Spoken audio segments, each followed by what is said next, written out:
Isang pabula hango sa ang langgam at ang tipaklong.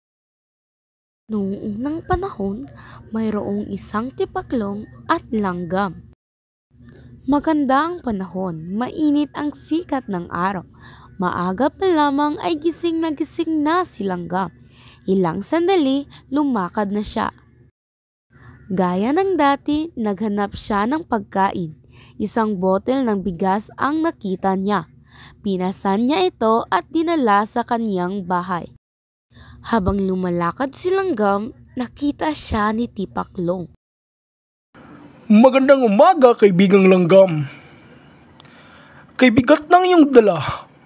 Bakit ba wala ka nang ginawa kundi maghanap at mag-ipon ng pagkain? Oo nga, nag-iipon ako ng pagkain habang maganda ang panahon. Tugon ng langgam sa kaibigan. Tumulad ka sa akin, kaibigang langgam. Habang maganda ang panahon, tayo ay magsaya. Halika, tayo ay lumukso.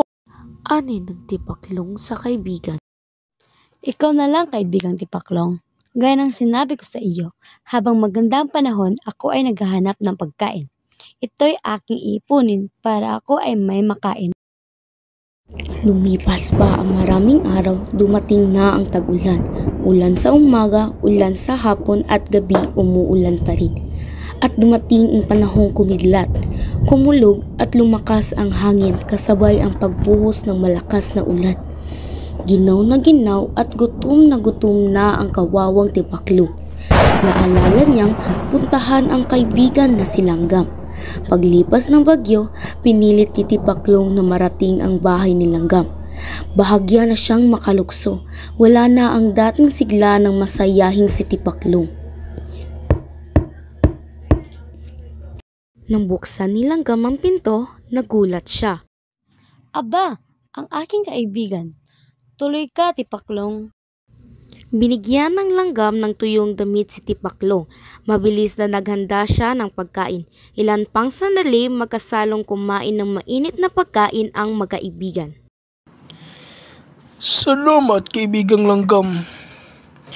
Ngayon, ako'y naniniwala sa iyo. Kailangan nga palang mag-ipon. Mula noon, nagbago si tipaklong. Pagdating ng tag-init at habang maganda ang panahon ay kasama na siya ng kanyang kaibigan na si langgam. Natuto na siyang mag-impok. Matapos nagpasalamat si tipaklong ay ito ay tumalikod at umuwi na. At diyan nagtatapos ang aming kwento ukol sa ang langgam at ang tipaklong. Mag-impok habang maganda ang sitwasyon upang maging handa sa anumang suliranin sa hinaharap.